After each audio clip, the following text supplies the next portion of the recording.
In the previous video, we have learned about the sketch entities line and rectangle. So these are all the things we have created based on that sketch entities.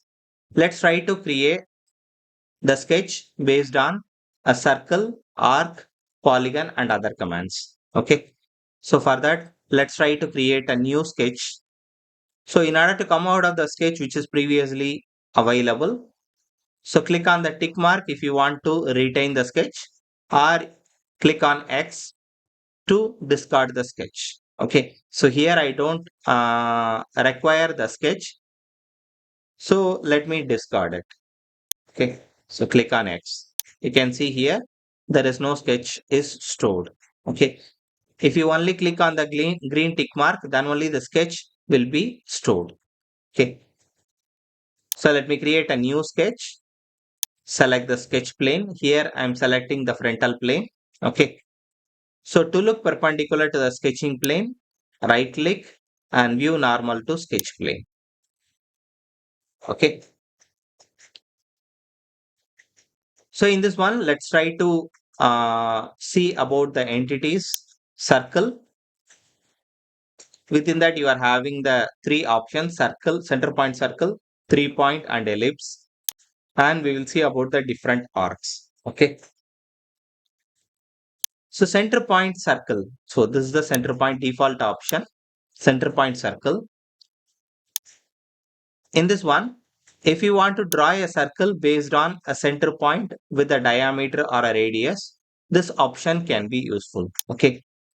So for example, here, the first point will define the center.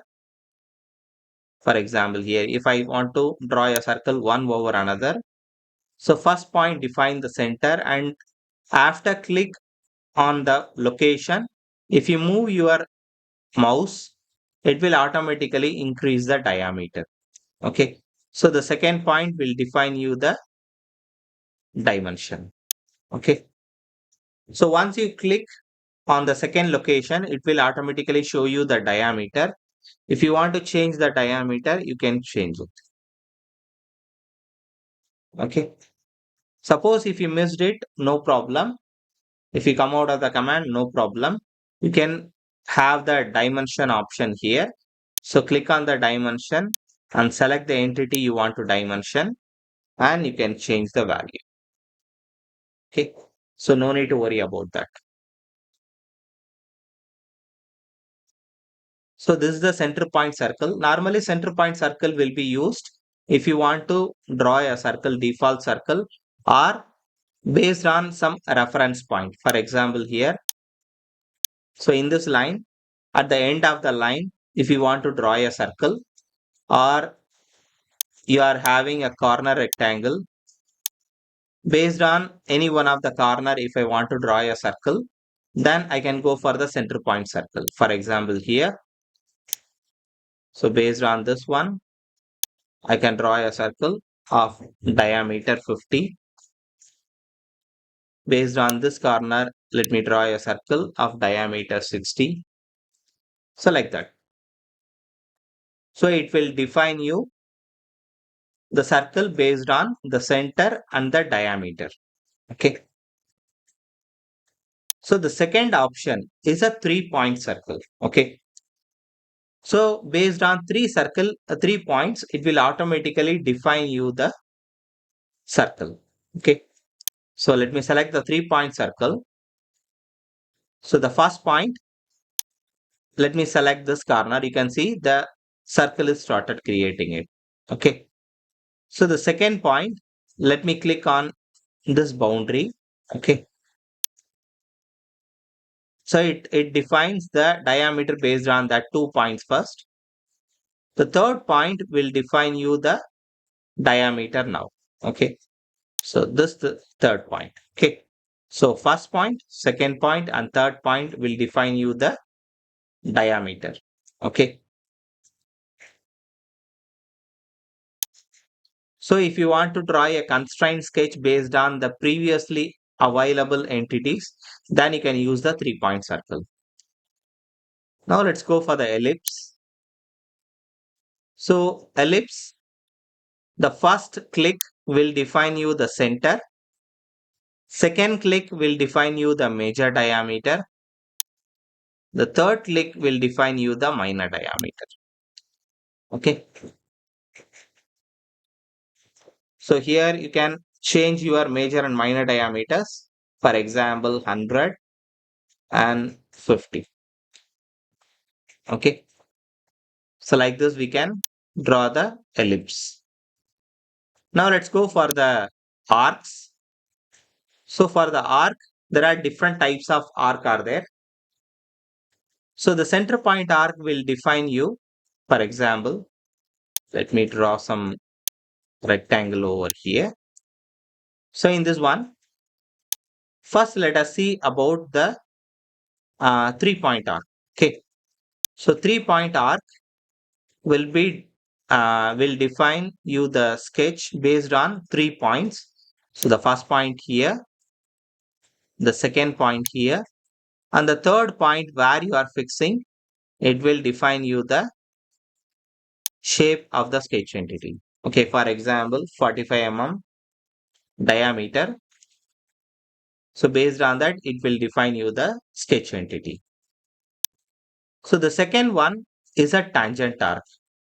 So tangent arc will be applicable or useful at various instances. For example, between this line and this line, I want to draw a semicircle. So in that case, first you have to select a line, then you have to select the endpoint. Okay. So here, then automatically you should select the endpoint, next endpoint. So it will define you the circle or sorry, arc based on a line and a point. Okay. So you can see here from the icon itself.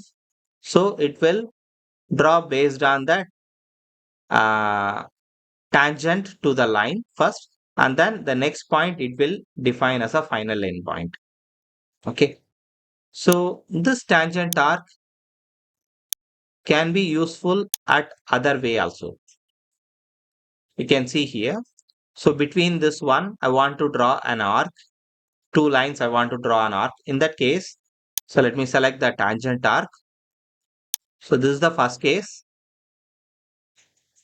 and this is the second case. Okay. Second point. So automatically, if you want to close this two lines based on arc, like a conical option. Okay. So in that one, in that case, we can use the tangent arc. Okay. So like this, any two lines, if you want to fix it by using an arc, then you can go for a tangent arc. Then center point arc. So the center point arc can be drawn based on first you have to define the center. For example, I want to draw a semicircle on this line based on the center point. Okay. So the midpoint will always be shown by a square. Okay. Whenever you're having a line, so in the already existing line, if you want to find out the midpoint, you place your mouse over the line at some position, you can see a square over it. So that square defines you the midpoint. Okay. So click over there and the first endpoint and the second endpoint will define you the semicircle. Okay. So it's not only semicircle you can be it can be drawn. So at any where you can draw. Okay. So like this also you can able to make the arcs. So the portion of the arc will define by only the endpoints. Now let's see about the elliptical arc. So it is same as ellipse. Only thing is after defining the major and minor diameter, you have to locate the starting and ending point of the arc. Okay, so let's select the elliptical arc.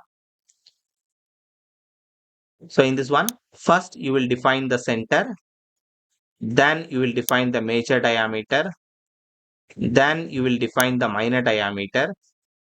Then after defining the minor diameter, so it will automatically select the point as a endpoint, first endpoint. Then second endpoint will be fixed based on the second click. Okay. Okay. So you can see the major diameter, minor diameter. So before by defining this two, you can able to position the arc. Okay.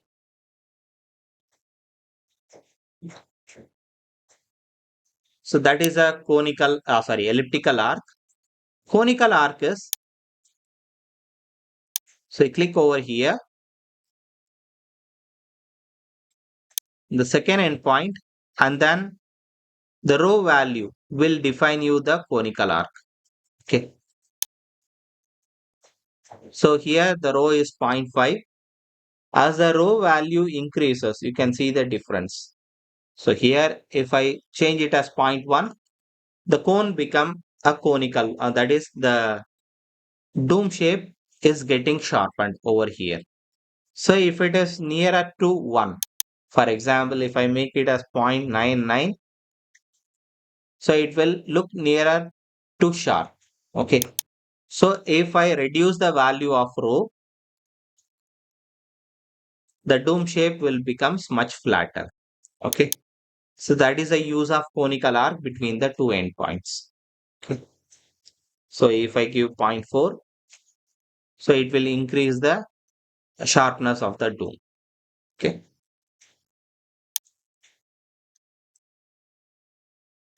So that's all for this video. So in this video, we have discussed about the circle and arc, different types of arc.